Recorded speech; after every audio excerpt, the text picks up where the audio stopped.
Once upon a time, in a cozy little cottage nestled at the edge of a great big forest, lived a mother pig with her 3 little sons. Now, these weren't just any pigs.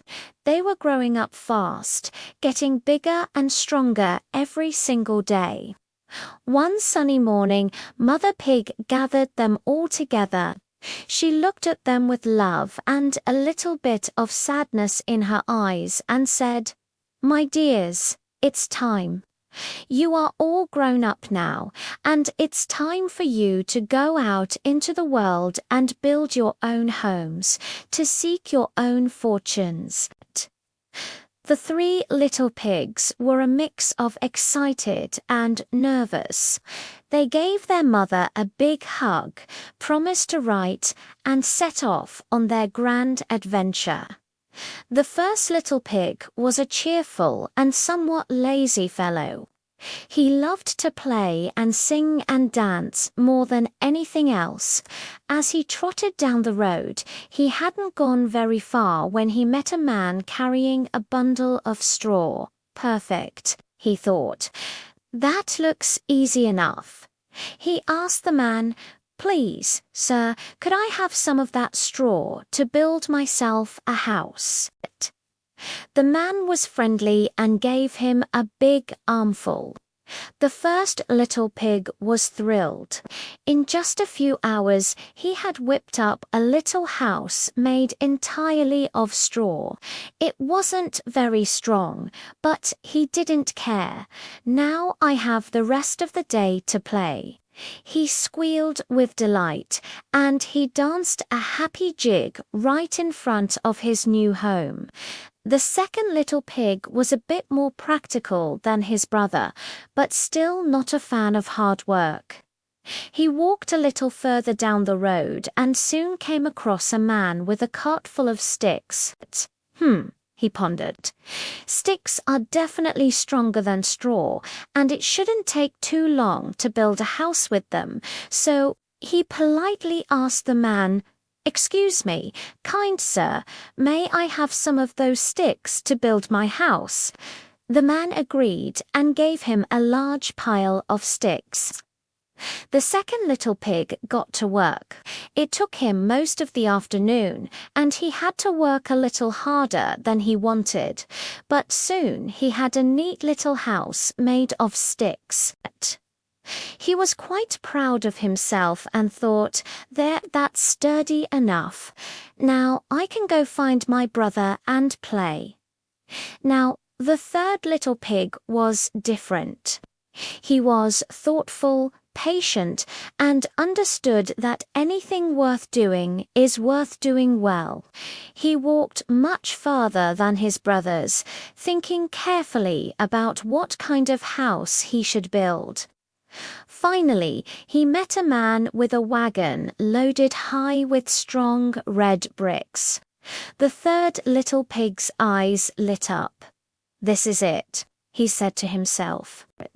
"This is what I need to build a safe, strong house."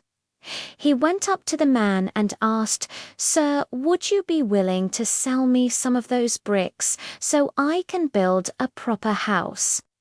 The man was impressed by the little pig's serious attitude and sold him a good load of bricks. The third little pig worked tirelessly. He mixed mortar, laid each brick perfectly, and built a sturdy chimney and a solid wooden door. It took him a long time, days in fact, while his brothers played. They even came by to tease him, singing, "You work all day while we just play." But the third little pig just kept on working, knowing his hard work would pay off. Not long after the 3 houses were finished, a big bad wolf came prowling through the area. He was hungry, and he had a very keen sense of smell. Soon he sniffed out the first little pig's house of straw. He crept up to the door and knocked. Little pig, "Let me come in," he growled in his deepest, scariest voice. The little pig peeked through a crack and saw the wolf's big pointy ears and sharp teeth. "Not by the hair of my chinny chin chin," he squeaked, his voice trembling.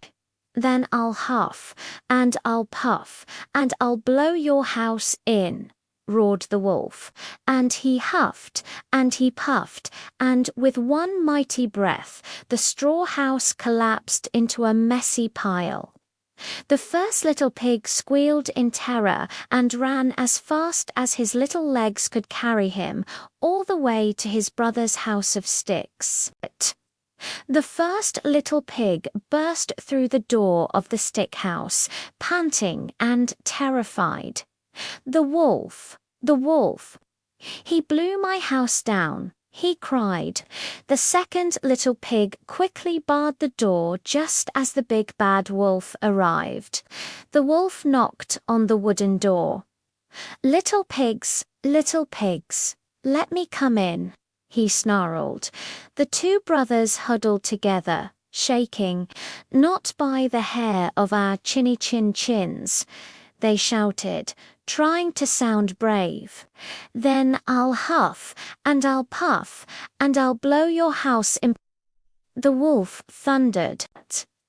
He took a deep breath and huffed, and he puffed, and the house of sticks began to creak and wobble. He huffed and puffed again, and the sticks came tumbling down, scattering everywhere. The two little pigs screamed and scrambled out of the wreckage, running for their lives towards their brother's house of bricks. They arrived at the brick house completely out of breath. "The wolf is coming. He blew down both our houses," they yelled. The third little pig calmly let them in and locked the heavy door. "Don't worry," he said. "You're safe here." A moment later, there was a loud, angry knock on the door. It was the wolf, and he was furious. Little pigs, let me come in," he bellowed. All three pigs, feeling safe behind the strong walls, replied together, "Not by the hair of our chinny chin chins." The wolf was enraged. "Then I'll huff, and I'll puff, and I'll blow your house in," he roared. So he huffed and he puffed. Nothing happened. He huffed again, and he puffed with all his might, his face turning red. The brick house didn't even shake. He tried again and again until he was completely out of breath, but the house stood firm. The wolf was clever though, and he wasn't going to give up. He circled the house, looking for a way in. He called out in a friendly voice, "Little pig, I know where there's a nice field of turnips." But the third little pig was smarter. "Where?" he asked. "In Mr. Smith's field." "I'll come for you tomorrow morning at 6, and we can go together," said the wolf. The little pig agreed, but he got up at 5 o'clock, went to the field, gathered the turnips, and was safely back home before the wolf even arrived. When the wolf came knocking at 6, the pig called out, "I've already been and come back, and I have a lovely pot of turnip soup for my breakfast." The wolf was furious, but tried again. "Little pig," he said sweetly, "I know where there's a delicious apple tree." "Where?" asked the pig. "Down at Merry Garden. I'll meet you there at 5 o'clock tomorrow morning."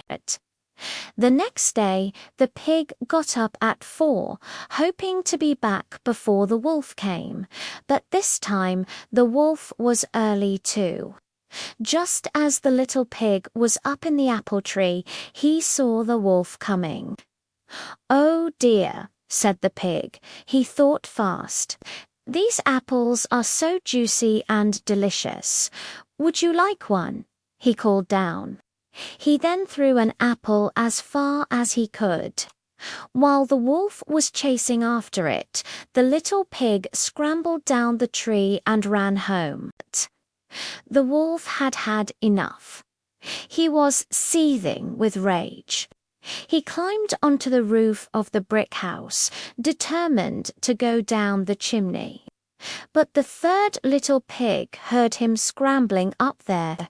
Thinking quickly, he put a huge pot of water on the fire to boil. Just as the wolf started to slide down the chimney, the little pig took the lid off the pot. With a huge splash, the wolf landed right in the boiling water. He yelped in shock and pain, shot back up the chimney like a rocket, and ran away into the forest, never to be seen again.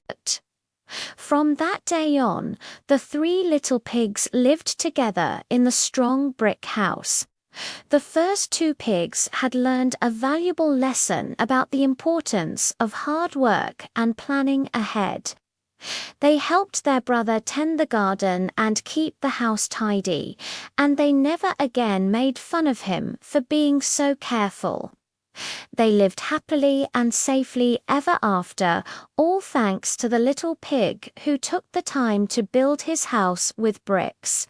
And the moral of the story, of course, is that hard work and dedication will always pay off in the end. Thanks for watching, and don't forget to subscribe for more stories.